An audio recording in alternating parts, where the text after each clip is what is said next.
Angels, kamusta? Welcome back to Pinay Angel Tarot. This reading is a love message for no specific sign. This is for anyone, kahit ano man ang zodiac sign mo, general love reading.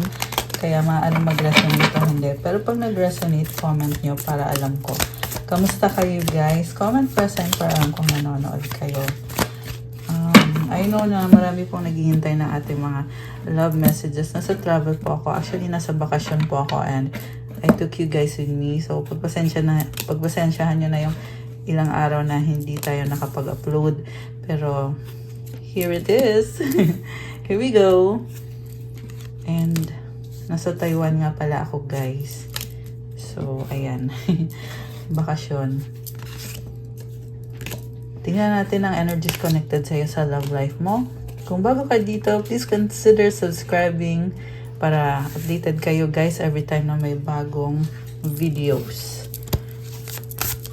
Okay. Ano ba mga energies connected dito? Okay. Oh, it hurts so much. Hindi makapag-move on tong taong to. Nasasaktan siya. Dahil hindi nag-workout itong connection na to. Actually, iniwan mo lang sa ere to. I don't know who I am anymore. Medyo dramatic siya. Pero sa ngayon, meron namang sincerity. At the reason kung bakit sincere siya sa'yo ngayon is dahil iniwan mo siya sa ere at you claimed your power back. Pero this is also someone na stab you in the back. Hindi maganda yung pinakita sa'yo nitong taong to. Ang ganda ng reflection ng mga cards. Actually, bago tong tarot cards natin. Binili ko dito sa Taiwan, guys. Kaya nakakatuwa. I can't let go of you. Hindi ka niya mabitawan. Drama. O kakasabi ko lang dramatic. Very dramatic na pinapalabas niyang sinadya mo or kasalanan mo or gusto mo siyang saktan. I don't know who I am anymore, okay? Pabago-bago tong taong to eh. One moment, ikaw yung sasaktan niya. The next moment, nagdadrama siya na sinaktan mo daw siya. So, sa totoo lang nakikita ko dito is hindi siya mapagkakatiwalaan. Mukhang trust issue yung dahilan ng breakup ninyo. So, anong dahilan ng trust issue? Malamang niloko ka nitong taong to kaya hindi mo kayang magtiwala na dito sa taong to. Pero siya, hindi ka pa rin mabitawan. I can't let go of you. So, bottom of the deck is the overall energy. Knight of Swords. Mabilis na energy. Gusto nitong makipag-usap or gusto nitong magpunta sa'yo, makipag-meet sa'yo para kausapin ka at manghingi ng second chance. Nagkakaroon siya ng realization. Kita mo yung liwanag, oh. 3, 2, 1, angel numbers on the screen. Kanina, 1, 2, 3 lumabas din. Realization to na kung ano ba yung mali sa kanya or ano yung maling ginawa niya at realization na kailangan niyang itama yung pagkakamaling yon. So, ang focus niya ngayon is the Page of Swords. This is about curiosity. So, nagtatanong-tanong to tungkol sa'yo. Pwede tong sinustok ka niya. Ay, kita yung reflection ko dito. So, sinustok ka niya. Naghahanap ng impormasyon tungkol sa'yo. Kung ano lang yung masagap niyang impormasyon. Okay na sa kanya. What curses this person is the 9 of Pentacles. Single and independent siya ngayon. Hindi siya nag-entertain ng kung nagkaroon to ng third party ngayon, hindi to nag-entertain kasi kayang-kaya niyang sarili niya sa ngayon at sinusubukan niyang tumayo sa sarili niyang mga paa. Pero hindi niya maiwasan isipin ka kung excuse me, kung okay ka lang ba, pero andun din yung nahihiya siya na baka sabihin mo na ayaw mo sa kanya, nahihiya siya na baka ipahiya mo siya, na baka hindi sapat kung anong meron siya, lalo na yung sa financial. Medyo nai-insecure siya. Okay. So, I have to clear my throat kasi mukhang energy to ng taong to na gusto niyang magsalita pero hindi niya masabi-sabi yung mga gusto niyang sabihin sa'yo. What lies below is the Nine of Swords. Ito na nga, hanging, madilim kaya medyo nauuwi na sa lungkot yung pag-iisip nitong taong to. Kasi nagpaplano pa rin to kung anong dapat niyang gawin, paano ba siya magre-reach out sa'yo, ano ba dapat sasabihin niya sa'yo. What lies above is the Ten of Swords. Okay, ending. Masakit na ending. Ito yung dahilan kung ba't hindi kayo nag-workout, kasi may nasaktan dito. Pwedeng ikaw yung nasaktan, pwedeng pareho kayo. Merong pag-uusap.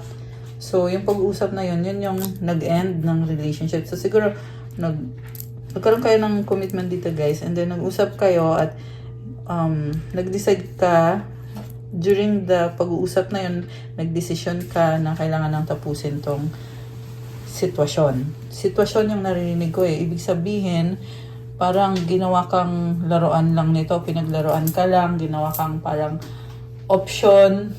Okay, merong third party situation dito. What lies behind is the Three of Pentacles. Meron kayong partnership. Yun nga lang, pinaniwala ka niya na busy lang siya, ganyan. Pero ang totoo niyan, may ibang taong dinadala sa eksena tong taong to. Kunyari, nagdadahilan siya na kunyari, ano kasi, masama kasi pakiramdam ng mama ko or something like that, na nagdadahilan siya para lang makalusot. Also, kung meron tong involved na ex niya or isang karmic connection, any karmic connection, sasabihin niya kunyari na nag-usap kami ng ex ko, ganyan-ganyan. So, pinagsiselos ka at tinitingnan yung reaction mo. Ayan. Yan yung nakikita ko eh. Tinitingnan. Tapos, parang inobserbahan ka niya kung tatanggapin mo ba, kung okay lang ba sa'yo, na hindi buo yung loob niya sa'yo. At ikaw naman mukhang naniwala ka pa rin dito kahit alam mo naman sa sarili mo na hindi ito yung klase ng connection na gusto mo. Pero pinaniwalaan mo kasi nag-iisip ka rin na baka nga naman parang nagbabaka sakali ka na okay kayo, na mag-workout kayo. Sa near future is a Four of Pentacles. So paglalaban pa rin niya yung mga paniniwala niya sa'yo at nakikita ko pa rin na manipulative. So, naging manipulative pala to sa'yo. Kaya pala nagkaroon ng other party dito sa eksena. Kasi gusto niyang tingnan kung okay lang ba sa'yo na may iba. Or okay lang ba sa'yo na parang gagawin ka niyang panakitbutas. Yan yung narinig ko. Or parang ano lang, libangan or something na kasi hindi niya binibigay sa'yo yung buong pagmamahal niya.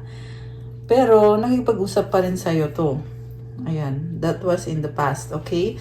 So, sa near future, nakikita ko guys na parang sasabihin niya pa rin dito na hindi naman kita niloko ha. Totoo naman yung sinabi ko sa'yo. Ganon. Very defensive. Tsaka nakakapit pa rin sa'yo to. Ibig sabihin, hindi ka bibitawan at pipilitan pa rin niya na parang gusto niya sabihin sa'yo dito na hindi kita sinaktan, minahal kita. Parang ganon eh. Parang ikaw yung lalabas na may kasalanan dito. Kasi nga, I cannot let you go. Hindi ka niya mabitawan. It hurts so much. Ito, sobra siyang nasasaktan. Nakakaloka tong taong to. Drama. I don't know who I am anymore. Nagda-drama. Okay? Yun yung paraan niya para makuha yung pansin mo or para pansinin mo siya, makakuha ng reaction galing sa'yo.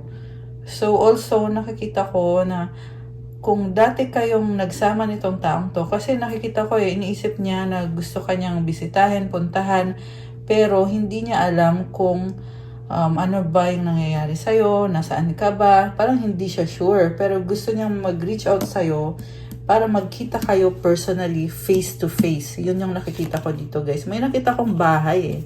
So, something about bahay na iniisip niya, andyan ka lang ba? May ganun eh. Andyan ka lang ba kasi gusto kitang makita, makasama, makausap. And mabilis tong energy na to. Mind you guys, Knight of Swords. Baka may kadikang air sign, Gemini, Libra, Aquarius. Nga pala, nasa Gemini season pa rin tayo ngayon. Kaya happy birthday kung kayo ay Gemini. Ayan. Comment nyo kailan ang birthday nyo. Pero kung hindi naman, okay lang yun. By the way, malakas ngayon dito is Earth sign, Capricorn, Taurus, Virgo, air signs, Gemini, Libra, Aquarius. Pwede yan sa Sun, Moon, Rising, Venus signs nyo. Meron ding konti ng water signs, konti ng fire signs, Aries, Sagittarius, konting water signs, Cancer, Pisces, Scorpio, merong Libra, Cancer, o yun. So far, yan yung pinakamalakas na signs. So, yung supportive energy nitong taong to is the 7 of Wands. Para siya ngayon, okay, so I was saying, na defensive siya ngayon, parang, there is kung bakit defensive siya. Kasi hindi niya kayang mawala ka, nakakaloka. After ka i-manipulate nitong taong to, pero hindi niya kinakaya the thought na mawala ka sa buhay niya or the thought na mapunta ka sa iba. So, sobra siyang defensive dito na meron din dito guys galit-galitan na para lang makalusot, nakakatawa actually. Na yung parang feel niya dito na may control siya sa'yo, may karapatan siya sa'yo. Mukhang nakikita ko hindi naman kayo kinasal nitong taong to. Yung iba nga sa inyo walang commitment or kung meron man, hindi na talaga, wala talaga akong nakikita dito na effort na para iparamdam sa'yo na you are special, wala siyang ganon. Okay? Siguro pangloloko meron, usap-usap lang ganon. Pero yung actual na, kunyari, hindi ko nakikita sa'yo na binigyan ka niya ng flowers ng Valentine's Day, walang ganon. Ayan, sorry to say, pero ang nakita ko kasing taong kadil mo ay malamig at medyo ano din siya, gwapong-gwapo sa sarili, gandang-ganda sa sarili. Tsaka umaasa siya na asang-asa ka sa kanya, paniwalang-paniwala ka sa kanya. Ganon yung tingin niya sa'yo. Medyo minaliit ka nga talaga nitong taong to, binakstab ka pa niya. And may iba siyang kausap dito. I'm hearing na siya mismo siniraan ka niya behind your back. So, I know na yung iba sa inyo wala kayong kaalam-alam nito guys. Pero yun kasi yung nakikita ko dito eh. So, sinasabi ko lang. Although pwede naman kayo magpa-private reading guys. Kasi yung iba talaga ay hindi naman magre-resonate dito. Okay? Kasi general reading. Pero yung iba, kung nagre-resonate kayo, comment kayo dyan para alam ko. Okay? So, ikaw naman yung tingin sa'yo nitong taong to ay talagang nanlamig ka na sa kanya at kung dati pinakitaan mo siya ng pagmamahal, ngayon kabaliktaran yung pinapakita mo. Para kang lumevel up ka kasi naging tanga ka dito. At ngayon, ang ganda ng pagbabago sa'yo kasi mabilis kang natututo na parang hindi na ikaw maloloko at ayan, yung liwanag na punta dito sa card. Ibig sabihin, you healed yourself. You also gained clarity about the situation. Pero yung tingin niya sa'yo, takot siya sa'yo kasi parang mo siyang, kita mo nakaangat yung sword niya tsaka yung kamay niya. Para kang, parang mo siyang hinahatulan or ginajudge na ganito ka, ganyan. So, sobrang sakit nun sa kanya. Kasi, nasanay ata sa'yo na malambing. Malambing ka ata. Ayan, yun yung narinig ko eh, malambing. So, ngayon, malamig. Kung dati malambing, ngayon, sobra pa sa malamig. Kasi parang nakikita ko dito, parang mo siyang hinahatulan eh, na ganito ka, ganyan. So, nakakatawa. And then, so masakit yun sa kanya, para siyang sinampal ng paulit-ulit. Ganon yung pakiramdam. Pero, hindi naman sa dahil ginawa mo yun, wala ka namang ginawa. Yun ay lang, kumbaga energetic yun. At yun yung napala niya. Kumbaga, bumalik lang yung energy. 1, 2, 3 angel numbers on the screen. Diba? Bumalik lang yung energy. Kung ano yung binigay niya sa'yo, binalik lang din ni universe sa kanya. Parang sinabi ni universe, ay sa'yo nga pala to, oh. Ayan, sampal. So, ganun yung pakiramdam ngayon nitong taong to. Mutual energy, we have the chariot, may travel. Pwede itong, umalis ka. Oh my gosh. So, kanina, di ba sinabi ko yung merong lugar dito na gusto niyang puntahan para makita ka niya. Nakikita ko ngayon na mukhang umalis ka sa lugar na yon para mag-heal. Ayan, merong biyahe dito. So, ibig sabihin, kung umalis ka sa lugar na yon, wala nang pupuntahan tong taong to. Nakikita ko din sa'yo, naka-armor ka. At you have gained healing. At the same time, this is a calling for you. Parang yung mga angels mismo nagsabi sa'yo na 222 angel numbers on the screen. Oh my gosh, nagulat ako. Ayan, may angel numbers. So, yung angel numbers na yon is sinasabi na kung nagkamali ka dati, babaguhin mo ngayon or binago mo na ngayon. So, yun yung nakikita kong ginawa mo dito. Kaya merong pag-alis dito, merong travel. At yung itong bahay na to, kung ito yung inaasahan ng person mo, na kung may bahay ba kayo or somewhere na nagkikita kayo, nagsasama kayo, siya umaasa pa rin na andyan pa rin yan. Pero ikaw, talagang yung nangyari sa'yo dito is nilet go mo, inisurrender mo siya. May nakita din ako ditong bahay na toxic. So, pwede yan another situation, pwede din naman the same situation. And yung nakita ko dito is you have healed yourself. Okay? Yung iba kasi merong connected sa work na nakikita ko dito. Mind you guys, merong person dito na pinipilit kontrolin ka kasi may kakulangan sa kanila at sa'yo nila yun kukunin. Kaya you have to really always protect yourself, okay? Ayan, it's a warning if you know what I'm saying. At meron din dito, mukhang maraming may gusto sa'yo at gusto kang gayumahin, gusto kang kontrolin, merong ganun. So, ayan, mag-ingat kayo guys. Maraming dyan. Hindi nyo nakakita ng face-to-face yung ginagawa ng iba dyan. Ganun yung narinig ko eh. Kaya I'm just relaying the message. So, ayan, hopefully walang nagagalit sa akin. Kasi kailangan marinig yon ng mga earth angels na nagre-resonate dito. And then, for the outcome is ito 3 cards, di ba? So, the Hangman, the Justice card, and the Four of Cups. So, merong nagsisisi dito sa mga desisyon na ginawa niya. At ngayon, nag-iisip siya na gusto niya ipaglaban pa ito. Kaya andito yung Justice. Kaso lang, nakita niya na parang huli na ang lahat. Kaya, natatauhan siya na, kumbaga kung kailan siya nagkaroon ng realization na kailangan na niya itama yung pagkakamali niya. Doon din niya natuklasan na it's too late na. 444 angel numbers on the screen. Oh my gosh. Also, I'm seeing na it's like, sabi ng mga angels mo, you are protected.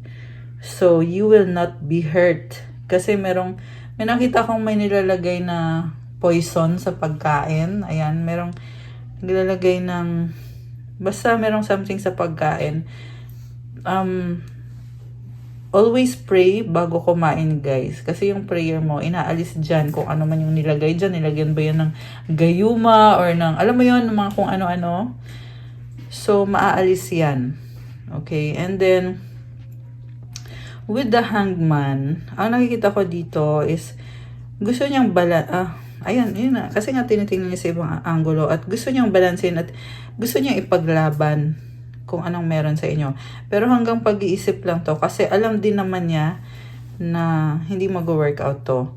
Kasi mukhang nakikita niya sa'yo or merong mga signs na ayaw mo na sa kanya or may mga signs na nilet go mo na siya. May uminom din dito guys. 555 angel numbers on the screen. Oh my gosh. So siguro habang nag-iisip tong taong to, sabay inom ng beer. Ganon.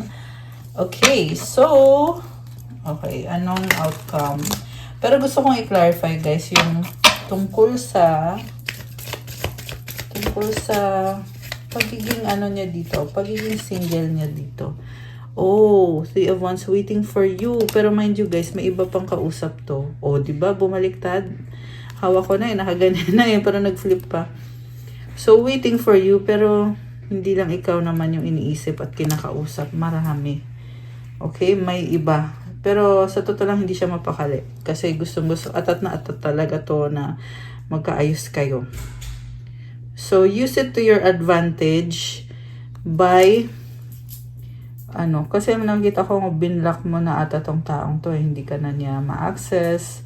Kaya ito, naghihintay na lang, nakatunganga, na nafe-feel niya na mukha siyang tanga, kakahintay, and nothing is happening. Meron din dito guys na they like you. Kung ano ka, gusto niya yung liwanag mo. Kita mo yung liwanag na yan na kulay ginto. Ayan oh. Nakikita niya na sobrang blessing ka at gusto niyang makihati kung ano meron ka. Nakakatawa. Ayan. Pero hanggang tingin lang eh. Happiness, positivity. Okay. Someone is very happy. Oh my gosh. Merong nagsasaya at merong nakatingin habang nagsasaya yung isa.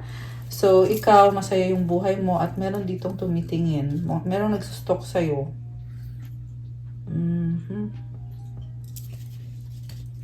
Okay. So, malakas ang fire sign, Aries, Leo, Sagittarius. Water signs, Cancer, Pisces, Scorpio. Okay. This person is really lurking. Alam mo yun, pasikreto nagsustok sa'yo. Anong gusto ng taong to? Conflict, 5 of Wands at the bottom of the deck. This is very competitive sa'yo. So, parang nakikita niya sa'yo, ay, ang ganda naman yan, gusto ko din yan. Okay. Oh, tumalon, sandali. Ano yun?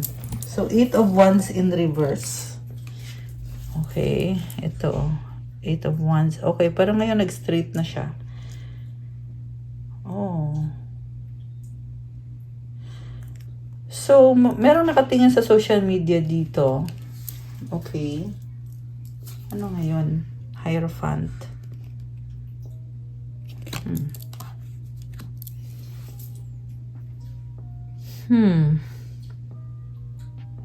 May pag-uusap dito. And something about simbahan, church, okay, or travel. Ayan. Oh, ang daming nalaglag. Grabe, intense. Alright, so, I hope nakapag-cleanse at nakapag-manifest kayo dyan. Actually, nagpunta kami ng temple. Mamaya, maybe mag-share ako ng yung temple na pinuntahan. Mga nakadalawang temple na kami so far dito sa Taiwan. So, isi-share ko mamaya after the video. Kasi, ang ganda ng healing. Ayan, ayoko masyadong i-detalye guys kasi hindi naman lahat nakakaunawa kung anong ginagawa mo dyan. Diba? It's a spiritual thing. Okay? Pero isi-share ko pa rin kasi ano yun eh, it's part of the tour. Kasi nasa bakasyon ako ngayon. Nasa Taiwan ako ngayon. Ayan. Anyway, ayan. So, ano nga ba? Ba't napunta ako sa temple? Ay, oo, yung full moon. So, I hope nakapag-cleanse kayo at nakapag-manifest kayo kasi it's full moon in Sagittarius and it's all about expansion and growth. So, tingnan natin guys what's coming for you. We have here, mukhang maraming ganap sa buhay mo. Maraming nagbubukas na possibilities, mga options at masaya. May mga support galing sa mga tao sa paligid mo. You have an ending and a new beginning. You have some lessons learned, cycles na nagtatapos for the better naman. So, yung nagtatapos na cycle, kumbaga yun yung mga problems mo na finally, sa wakas, ay tapos na. Binigyan ka ng blessing ni God. Binigyan ka ng kasagutan. So, congratulations. 11-11 on the screen. Oh my gosh. Ayan. Knight of Wands. Okay, may mga Sagittarius na nanonood dito. So, you're on the way to success. Ang masasabi ko lang sa'yo, keep going. Okay? Kasi, ayan Queen of Wands. Gaganda pa lalo yung energy mo. From Knight, magiging Queen of Wands. Diba? The High Priestess. Oh, okay. Sabi dito, keep everything in secret. Keep it private. Strength card is also here. 1144 angel numbers on the screen. So guys, andyan si God with you at tinutulungan ka. Kaya may nakikita kong success when it comes to maraming opportunities na nagbubukas sa'yo as well as stability, happiness, travel kung travel ay kasama sa mga plans nyo. Kung yung travel is kasama sa mga plans nyo, ayan, definitely, andito yan. Tsaka blessings sa family, happiness, celebration, and merong wedding din dito lumabas. Oh my gosh! Kilig yan! Okay. Ayan, sino itong nagmamanifest ng wedding? Comment kayo dyan.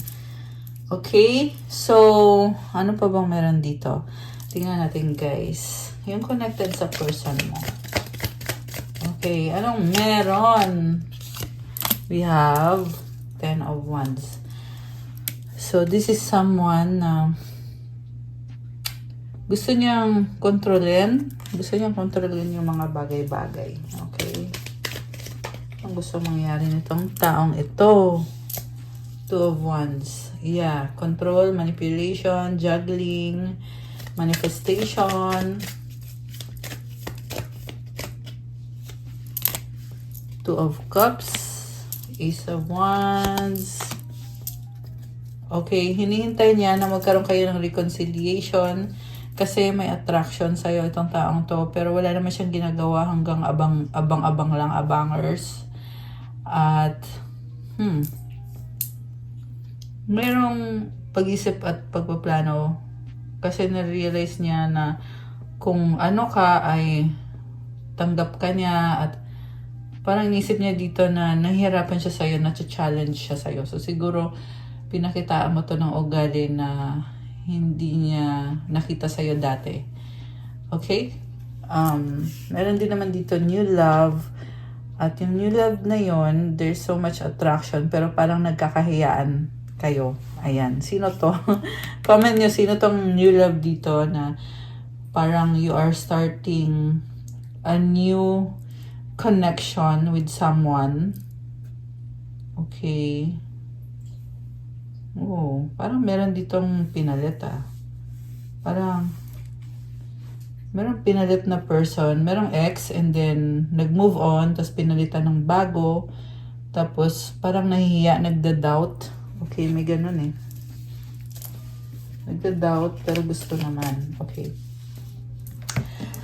So, ano bang mga energies connected dito sa reading na to? Okay, we have hideaway. Make time to be with your person. Create your own special hideaway. Make time. Okay. So, make time. Hideaway. So, mag-spend time sa'yo. Together, find joy in the simple pleasures of just being together. Okay, parang namimiss ka nitong taong to.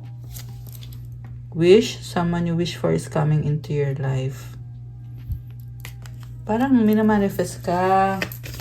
O kung gumagawa ba to ng spell, heartbreak is a part of the human experience, it will pass. Okay, parang tinatry niya i-spell ka para magkaayos kayo kasi sobra siyang nasasaktan na hindi kayo okay. Kasi nakagawa siya ng kasalanan sa'yo. Okay? And nasasaktan siya. Illusions, be aware of love's illusions, see reality clearly. Kasi mukhang natauhan ka na kung dati nagmukha kang tanga na ayun parang ang saya-saya mo dito pero ang totoo niyan illusion lang daw. So ibig sabihin wala kang kamalay-malay, 'di ba? Saya-saya mo yun pala, ang dami palang ibang kadil nitong taong to. Medyo messy siya. Tsaka pangit. Pangit yung energy nitong taong to kasi siya ayaw ko sabihin by detail pero yung nakikita ko kasi sa kanya sarili lang yung isip niya, very selfish. Okay? Oh, sabi ko na imperfections and heartbreak. So, may third party situation, pero sobra pa sa third party, marami pa siyang ibang Ayan, yan yung lumabas dito na marami, hindi lang third party but marami. Not all connections are meant to be, accept closure. Okay, so, sino tong uma-accept? Okay, mukhang ikaw yung okay, ikaw to. So, sinaktan ka at tinanggap mo, kaya nagka-closure ka. So, kaya naman pala, obsessed na obsessed sa'yo kasi sinarado mo yung pintuan. So, nawalan ng access sa'yo itong taong to. Diba? So, kaya hinahanap-hanap ka. Sacrifice, love may come with sacrifices. Evaluate what you're willing to give up. Okay. So, malaking desisyon to na bibitawan mo to. Samantala, itong taong to naman ay gustong bumalik sa'yo pero hindi pa rin niya kayang itama yung buhay niya. Friendship. Ayan. This connection is based on friendship. It may never develop into romance. So, itong friendship na card, parang Ito nga din yung nakita ko kanina na nalulungkot pa rin siya kasi gusto ka pa rin niya. Grabe. Yung nga lang, hindi niya kaya ayusin yung life niya. Celebrate. Today, celebrate the love you share with those who matter most. Okay. Gusto niya talaga makipag-ayos sa'yo. Ayun yung sabi dito, guys. So, okay. Uwa ko kayo ng sagot sa wish niyo. Kung ano man yung wish niyo, isipin niyo ngayon. Okay, isipin niyo ngayon yung wish niyo, guys. Okay, ayan. Meron na. Isa pa. Oh, tumalon yung card. Uy, malakas nun ah. At kuha ko kayo ng angel numbers.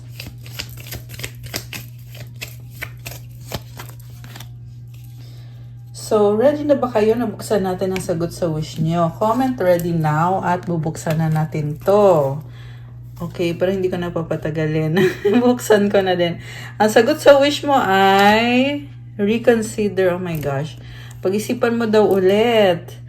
Baka kasi nag-wish ka, hindi mo muna chine-check sa sarili mo kung ano yung talagang kailangan mo sa buhay mo, ano talaga yung gusto mo, ano talaga yung wish mo na makakabuti para sa'yo. At kung kailan mangyayari ang wish mo ay wait. Okay? At ang advice para sa'yo ay peaceful resolution. Okay, peaceful resolution. Merong magkakaayos. Merong rainbow dito. So, may blessing na paparating. Although hindi pa ngayon. Yan yung nakikita ko for you, guys. Kasi, sabi dito, you are strong, pero you have to wait on something. And sa dulo, ma-achieve mo din yung wini-wish mo. Or something na nakakabuti talaga sa'yo. This can be something else. Alright. So from the angels, you have 10-10 growth. Spiritual awareness is opening you to all that you are ready to see. Your destiny is being fulfilled. Keep your intentions pure with your eyes looking ahead, and you will continue to increase the growth that is here. Ayan, nagbubukas yung spiritual awareness mo. Ang ganda nito. Kaya ka nagkakaroon ng mga downloads, or alam mo yun, may sinasabi yung intuition mo sa'yo. Kasi the reason kung bakit lumalakas yung intuition mo is because may spiritual awareness ka na, nagkakaroon ka na ng growth sa sarili mo. So it's just part of the process. Okay, kailangan mo pa rin magpatuloy. You have to keep going. At sabi din dito, nangyayari na yung destiny mo. Kaya this is good news. This is a very positive news. Pero tandaan mo na dapat daw pure yung intention mo. So, pwede mo tong i-apply sa kahit na anong aspeto ng buhay mo. Pwede yun sa career, sa family, sa love life. Comment nyo dyan kung saan nyo i-apply itong energies na ito. Okay, sabi, keep your intentions pure with your eyes looking ahead, and you will continue to increase the growth that is here. So, you have to also be patient and persevering. Kung kunyari, sa career mo, you want to be promoted, di ba? So, may kailangan kang gawin para makuha mo yung mga blessings na pinipray mo. At kailangan pagpatuloy mo lang yung growth mo. Affirmation, the more I invest awareness in my growth, the closer I continuously become to the outcomes I am seeking. So, dapat may awareness talaga, guys. Para nakukuha mo din kung ano mismo yung target mo. Ayan. Okay, guys. That's all for our love message for today. Thank you for watching. Please like the video, comment, subscribe, hit the notification bell. Kung kailangan nyo ng gabay, pwede kayo mag-avail ng private reading. May bayad po yun. Kasi ikaw mismo yung i-reading ko. Message kayo sa akin sa Viber or sa WhatsApp para mas mabilis. Nasa description box po yung mga contact details. Tingnan nyo po dyan. Also, check out my Instagram. If you want to start your crystals journey, may mga crystal bracelets. At still ongoing po yung limited offer in celebration of my 5 years here in YouTube. So, Thank you so much po sa inyo, sa lahat ng mga viewers dito sa channel na to, sa lahat ng mga Earth Angels. I love you guys. Salamat sa panonood all these 5 years here in YouTube. Comment kayo dyan kung andito na kayo since day 1. Wow, since day 1. Ayan. And sa mga bago naman dito, I hope you like the videos at mag-subscribe din po kayo for more videos pa. So, good night and God bless, Earth Angels. And thank you din sa mga members ko. Thank you so much. Have a good night. Love you guys. God bless you all. And stay safe. Bye!